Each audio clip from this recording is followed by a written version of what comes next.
else. Right. Okay, well, let's talk about this. What's going on here? Anyone want to venture something? You saw the flames just like I did. The acetone burns, but it doesn't actually transfer to the paper. It evaporated too quickly. Okay, so that's so it's not the dollar, it's not the shekel itself. There's something in the Acetone. in the acetone. I'll give you a hint. No, it's the shekel itself. It's not 100% acetone. It's true you smelled acetone, and so did you. You were perfectly right. Good noses. But there's water in it. What happens when water evaporates? We have water on our Cooling. cools. So what happens is, in order to have fire, we need to have fuel, oxygen, and also the temperature of ignition, the temperature that it will ignite. So we have the fuel, we have the oxygen. Because of the water is evaporating out, the water cools down this thing, so it turns out it doesn't get to the ignition point. So you see the flames going up. And this is, by the way, a trick you can use also in Havdalah, because when you sometimes you take some whiskey, you pour it out, you can light the whiskey, you know, and you can see the fire. It's actually a cool fire. It's not that hot.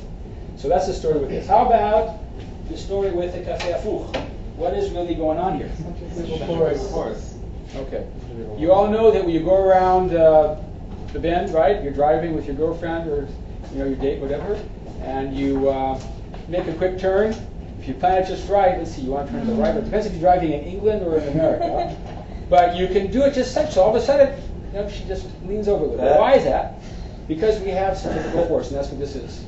So it's something that we all know about. When we see it, it's kind of fun.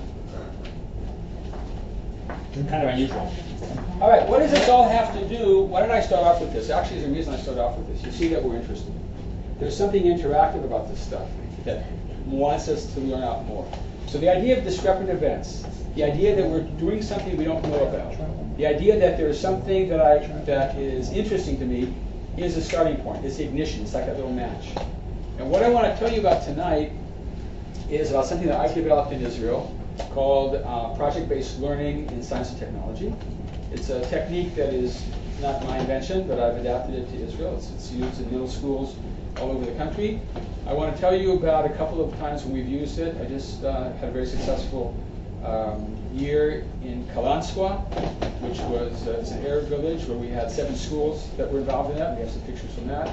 Also, something called I Can Do It, a competition where kids in middle school create devices for the handicapped. And these devices, these inventions, are then given awards and promoted. But more than that, the kids have an opportunity to do something of social value in science and technology. And I want to tell you about something called the ASTL conference, which took place 10 years ago, where we had about 42 different people from developed countries and developing countries that got together to use project-based learning and a website to connect their kids in different countries. And we did it in Israel.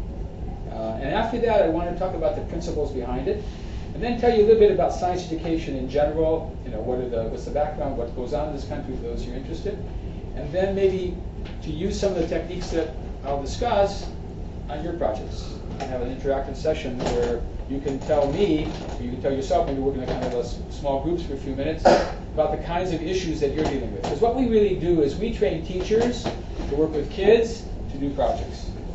And the projects may be connected to things like you saw here. They may be connected to water quality. They may be connected to the needs of the disabled. They can be connected to anything. And I believe, frankly, that this is a technology, a technique. If you really get your head wrapped around it, you can use it on anything. And it's interesting, gets you involved. It takes work, but it takes support.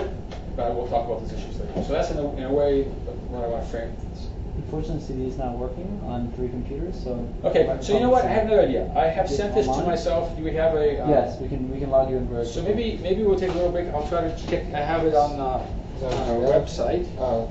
I mean, I should have my emails. Let me try to.